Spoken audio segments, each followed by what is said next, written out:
Čovječja ribica. Proteus anguinus L. Podzemne vode Trebinjskog kraja su poznate i kao stanište endemske vrste vodozemca, čovječje ribice, Proteus anguinus L. Karakteristična je po boji kože koja asocira na ljudsku, pa odatle i nosi narodni naziv čovječja ribica, iako zapravo ne pripada ribama već repatim vodozemcima. Nalazi se na crvenoj listi ugroženih vrsta IUCN. Naseljava hemijski apsolutno čiste vode. Diše na 3 načina u zavisnosti od potrebe: plućima, spoljnim škrgama i kožom.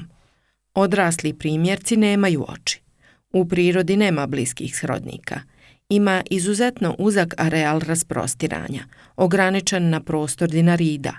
Evidentirana je samo u Italiji, Sloveniji, Hrvatskoj, Bosni i Hercegovini i potencijalno Crnoj Gori.